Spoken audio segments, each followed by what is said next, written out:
Welcome to Monday, gamers. I'm Ashley Jenkins, and in news that's sure to disappoint Star Wars fans everywhere, Disney has abandoned the trademark for Star Wars 1313, a game that was in development by LucasArts prior to the company's acquisition by the entertainment giant. Not long after the acquisition, the game was cancelled, but details about the game that have leaked since have shown that the game was pretty late into development, raising hopes that it would be more cost-efficient to finish and release it than to completely abandon the project. Further extinguishing the dim hope that the title would eventually see release was the news in May that Electronic Arts had acquired the exclusive rights to Star Wars video games for the next 10 years, with new titles to be developed by BioWare, Visceral Games, and DICE. One of those games will be a new Battlefront title, and reports in November suggested that Visceral's project is an open-world Star Wars RPG. But what both of those titles are missing, and where fans hoped Star Wars 1313 would come through, was a badass story featuring the one and only Boba Fett on a mission through the many layers of the planet Coruscant. The game was intended to span many of Star Wars' best-known locations, like an opening prologue taking place on Tatooine, and Boba Fett's main mission delving into the many layers of Coruscant, such as the 1313 crime metropolis, from which the game took its name, and even Layer 1314, a rarely explored and entirely dark slum. Unfortunately, for everyone hoping it was just waiting in the wings for its turn in the light, the trademark for the game has been marked abandoned because no statement of use or extension request timely filed after notice of allowance was issued. Now, it is still possible for Disney to renew the trademark, but the abandonment, when combined with the initial cancellation and Disney's new deal with EA, may be the final nail in the coffin of what promised to be an exceptional Star Wars game. Also having a tough time, but still battling through it, is Nintendo. Last week, the company readjusted its sales expectations for their fiscal year, dropping the Wii U sales estimate down from 9 million units to 2.8 million, and the 3DS target down to 13.5 million from 18 million. And their stock dropped 18% overnight as a result. The Wii U's poor performance has drawn some comparisons to Sega's unfortunate Dreamcast, which caused that company to pull out of the console business in 2001 and focus on developing products for other platforms.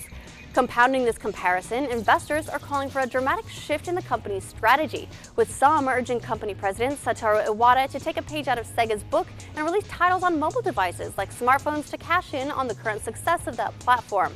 However, Nintendo is currently holding firm on their stance, believing that their software is the primary driver for hardware sales, and keeping their titles off mobile devices drives sales of their own handheld gaming console, the 3DS. The spread of smart devices does not spell the end of game consoles.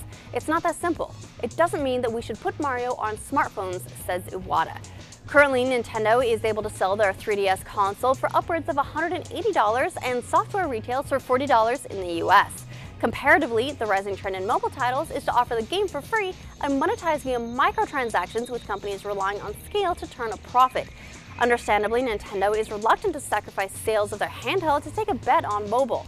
Iwata believes Nintendo should focus their efforts on finding a way to interest mobile owners in Nintendo products rather than sacrifice the exclusivity that's made their own platform so successful, and that Nintendo should look elsewhere for its new ideas. And part of those new ideas could mean a restructure of Nintendo's business. The way people use their time, their lifestyles, and who they are have changed. If we stay in one place, we will become outdated, Iwata admits. Nintendo is seriously considering a restructure to better serve modern audiences, but currently that restructure doesn't include canceling their own hardware efforts. No other details about the potential restructure are available yet, but they intend to hold a strategy briefing on January 30th, after which we may know more. Finally, free-to-play juggernaut League of Legends had a killer 2013, taking in $624 million in gross earnings for the year. The game comes second in overall free-to-play games earners for last year, with the #1 spot going to a South Korean first-person shooter called Crossfire, which is published by Riot Games' majority stakeholder Tencent. League of Legends earnings for the year have nearly tripled those of popular MMO World of Warcraft, which came in #7 on the list with $213 million for the year. For the uninitiated, the League of Legends game itself is free to play, but offers options to purchase new champions for a nominal fee for those who don't want to spend the time playing matches to earn the points required to unlock them. And some things, like new skins for those champions, can only be purchased with money. And that's the news for today.